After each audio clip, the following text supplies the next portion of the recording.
అసీం మునీర్ ను పదవి నుండి పీకేసినట్లు వార్తలు వస్తున్నాయి. పాకిస్తాన్ కు కొత్త ఆర్మీ చీఫ్ గా లెఫ్టినెంట్ జనరల్ నౌఖామ్ జకారియాను నిర్మించినట్లు సమాచారం వస్తోంది. షెహబాజ్ షరీఫ్ లండన్ కు పారిపోయాడంట. షరీఫ్ అండ్ మునీర్ మధ్య పెద్ద ఎత్తున గొడవలు జరుగుతున్నాయి. ఈ ఇష్యూతో పాటు ఇస్లామాబాద్ హైకోర్టు బయట అసీం మునీర్ కు వ్యతిరేకంగా ప్రొటెస్టులు జరుగుతున్నాయి.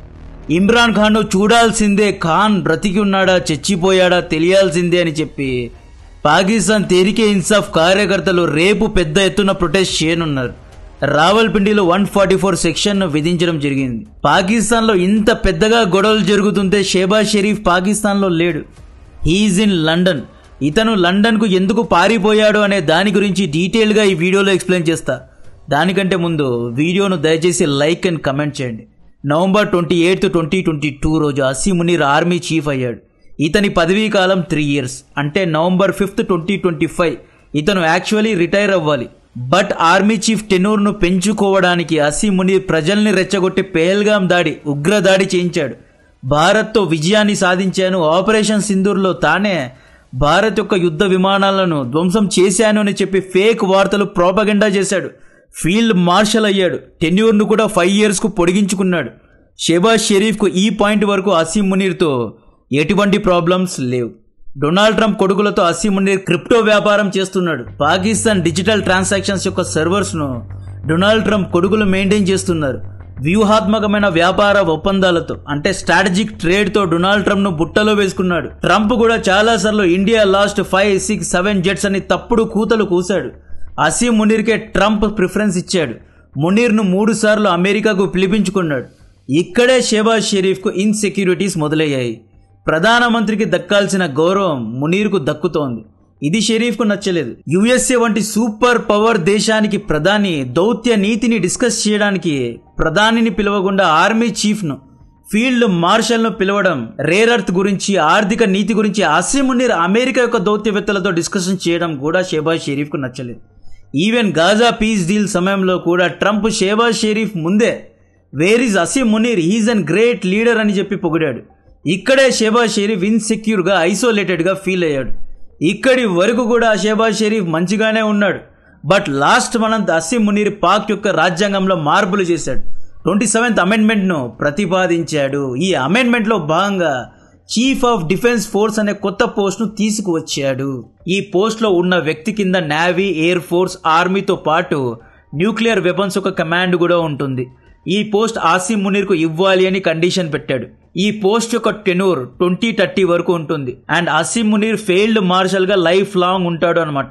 సో ఈ విధంగా తనకు అనుకూలంగా ఎన్నో రాజ్యాంగ మార్పులను ప్రతిపాదించాడు. అతి ముఖ్యంగా అసీం మునీర్ పాకిస్తాన్ యొక్క న్యూక్స్ ను కంట్రోల్ చేయాలి అనుకున్నాడు. తద్వారా ఇరాన్, సౌదీ, అమెరికా, ఇస్లామిక్ దేశాలతో నెగోషియేషన్స్ చేయాలి అనుకున్నాడు. చీఫ్ ఆఫ్ డిఫెన్స్ ఫోర్సెస్ పదవి ఎలా అంటే ప్రధాని కంటే ఎక్కువ పవర్స్ ఉంటాయి. మిలిటరీ డిసిషన్స్ తో పాటు సుప్రీంకోర్టు, హైకోర్టు జడ్జెస్ ను కూడా తీసివేయగలడు.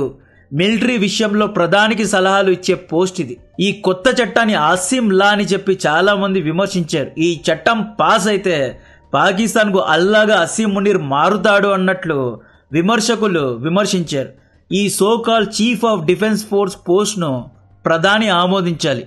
నవంబర్ 29 రాత్రి ఆర్మీ చీఫ్ పదవీ కాలం ముగిసిన తర్వాత షెహబాజ్ షరీఫ్ కు చీఫ్ ఆఫ్ డిఫెన్స్ ఫోర్స్ అనే ఈ కొత్త పదవిలో కూర్చోబెట్టాలి. ఈ నోటిఫికేషన్ లో షెహబాజ్ షరీఫే సైన్ చేయాలి. అప్పుడే Asim Munir chief of defence force అవుతాడు అనమాట. కట్ చేస్తే షెహబాజ్ షరీఫ్ చెప్పా పెట్టకుండా నవంబర్ 9 బెహ్రీన్ కు వెళ్ళాడు. సర్లే సరదాగా వీకెండ్ ఎంజాయ్ చేయడానికి వెళ్ళి ఉంటారు అనుకుంటే షెహబాజ్ షరీఫ్ బెహ్రీన్ నుండి డైరెక్ట్ గా లండన్ కు పారిపోయాడు. లండన్ లో షెహబాజ్ షరీఫ్ అన్న నవాజ్ షరీఫ్ ఉంటాడు. రాజకీయ మాంత్రికుడు నవాబ్ షరీఫ్. పాకిస్తాన్ కు అత్యధిక కాలం ప్రధానిగా ఉన్న వ్యక్తి నవాజ్ షరీఫ్. రాజకీయాలను తన బ్యాక్ ఆఫ్ హ్యాండ్స్ లో పెట్టుకున్న వ్యక్తి నవాజ్. నవంబర్ 29 నోటిఫికేషన్ రాలేదు. ఈ రోజు డిసెంబర్ 2 ఇంకా నోటిఫికేషన్ రాలేదు. షెహబాజ్ షరీఫ్ లండన్ లోనే ఉన్నాడు.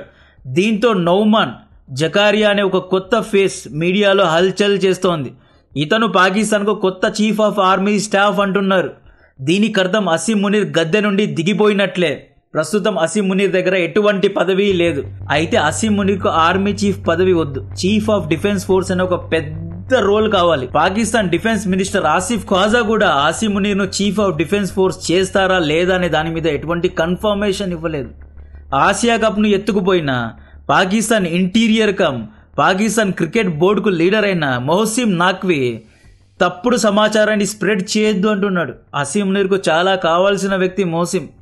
అసీం అన్న లీడర్ అవుతాడు, మా అన్న అవుతాడు, రేపో మర్నాడో నోటిఫికేషన్ వచ్చేస్తుంది, షేబాజ్ షరీఫ్ సైన్ పెడతాడు అన్నట్లు చాలా కాన్ఫిడెంట్గా మాట్లాడాడు. యాక్చువల్లీ ఏం జరిగింది అంటే పాకిస్తాన్ మిలిటరీ మొత్తాన్ని ఒక వ్యక్తి అసీం మునీర్ చేతి కింద పెట్టడం పాకిస్తాన్ మిలిటరీలోనే కొంతమందికి ఇష్టం లేదు అన్నమాట. నవాజ్ షరీఫ్ లండన్లో కూర్చొని గేమ్ ఆడిస్తున్నాడు. పాకిస్తాన్ మిలిటరీ లోపలే కూకు ప్లాన్ చేస్తున్నారు. అసీం మునీర్ కింద ఉన్న జనరల్సే అసీం మునీర్పై తిరుగుబాటు చేసేలా ప్లానింగ్ జరుగుతోంది.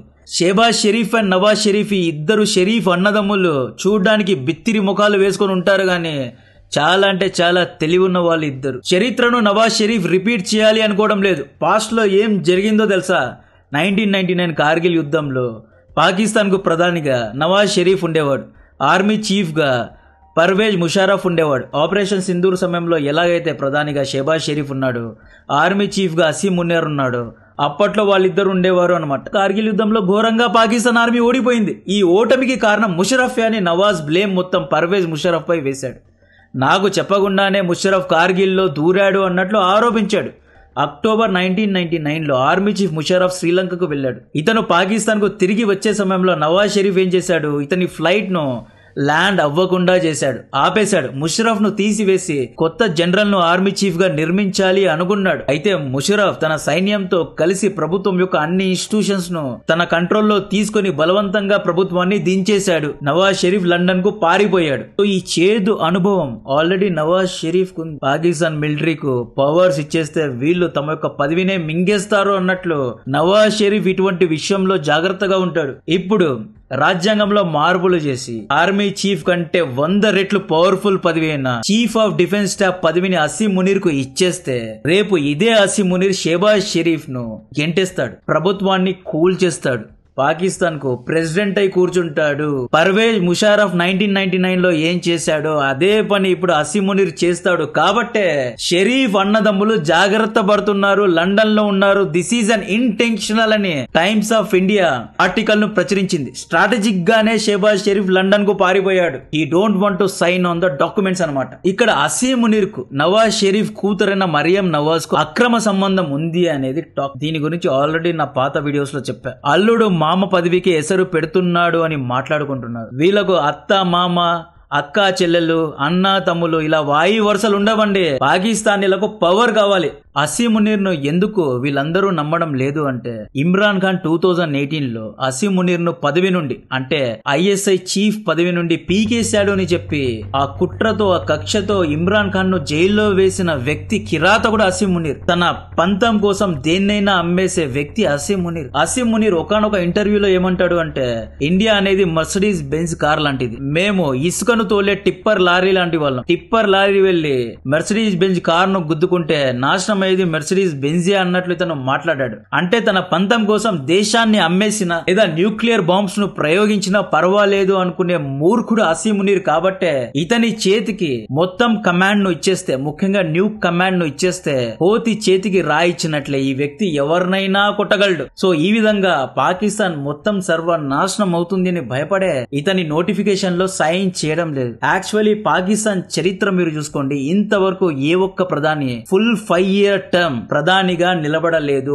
No body completed his tenure. ఆ రికార్డ్ ను షేబాజ్ షరీఫ్ బద్దలు కొడతాడు అనుకున్నాం. బట్ షేబాజ్ షరీఫ్ అసీం మునీర్ మధ్య ఉన్న గొడవ చూస్తుంటే షేబాజ్ షరీఫ్ ను గద్దె నుండి దింపుతారు లేదా అసీం మునీర్ ను పదవి నుండి పీకుతారు అనేది అర్థం కావడం లేదు. పాకిస్తాన్ కూ గురించి చూసుకుంటే ఇయర్ 1958లో ప్రెసిడెంట్ ఇస్కందర్ మిర్జా అండ్ ఫిరోజ్ ఖాన్ ను గద్దె నుండి దింపి general Ayub Khan martial law ను స్థాపించాడు. 1997 ఆపరేషన్ ఫేర్ ప్లే దగ్గరకు వస్తే ప్రధాని జుల్ఫికర్ అలీ భుట్టోను అరెస్ట్ చేసి army chief general Zia ul Haq president అయ్యాడు. 1999లో కూడా పర్వేజ్ ముషారఫ్ నవాజ్ షరీఫ్ ను గెంటేసి ప్రభుత్వాన్ని తన కంట్రోల్లో తీసుకున్నాడు. 1996లో కూడా పాకిస్తాన్ మిలిటరీ నవాజ్ షరీఫ్ ను బెనజీర్ భుట్టో ప్రభుత్వాలను కూల్చేసింది. 2022లో కూడా నో కాన్ఫిడెన్స్ మోషన్ ను తీసుకొచ్చి ఇమ్రాన్ ఖాన్ ను పదవి నుండి పీకేశారు. 2017లో నవాజ్ షరీఫ్ ఇలా ఎన్నో ఉన్నాయి. ఒకటి కాదు రెండు కాదు, 1 2 చెప్పలేను, 24 టైం ప్రధానిని పీకేసిన చరిత్ర పాకిస్తాన్ది కాబట్టే పాకిస్తాన్ కంట్రోల్ మొత్తాన్ని అసీం మునీర్ కు ఇవ్వకుండా జాగ్రత్త పడుతున్నారు అనమాట. అసీం మునీర్ ఆర్మీ చీఫ్ పదవి నుండి పీకేశారు అనే వార్తలు కూడా వస్తున్నాయి. ఇమ్రాన్ ఖాన్ పార్టీ కార్యకర్తలు చాలా పెద్ద ఎత్తున ప్రొటెస్ట్ చేస్తున్నారు. ఇమ్రాన్ ఖాన్ చనిపోయాడు అని చాలా మంది చెబుతున్నారండి. అయితే ఎక్కడ కన్ఫర్మేషన్ లేదు. వెరిఫైడ్ సోర్సెస్ ఎక్స్పర్ట్స్ కూడా జైల్లో ఇతనికి విషం పెట్టి చంపేశారు. అందుకే 1 month నుండి ఇమ్రాన్ ఖాన్ ఎక్కడున్నాడు, ఎలా ఉన్నాడు అనే ఇన్ఫర్మేషన్ ఎవరి దగ్గర లేదు. Imran Khan benefit of doubt లోనే పెట్టండి. ఇతను లేడు, ఉన్నా కూడా ఏదో జరుగుతోంది. ఆర్ఐపి ఇమ్రాన్ ఖాన్ అని ఇంతకు ముందు కొన్ని వార్తలు వైరల్ అయ్యాయి. ఆ తర్వాత దాన్ని కూడా కవర్ చేశారు. పాకిస్తాన్ మీడియా మొత్తం పాకిస్తాన్ మిలిటరీ కంట్రోల్లో ఉంది కాబట్టి ఏది కరెక్ట్ గా బయటికి రావడం లేదు. దీని గురించిన మరిన్ని డీటెయిల్స్ ఉంటే చెబుతూనే ఉంటా. కాంటెంట్ నచ్చితే వీడియోను లైక్ చేయండి, ఛానల్ ను సబ్స్క్రైబ్ చేసి అందరికీ షేర్ చేయండి. జై హింద్.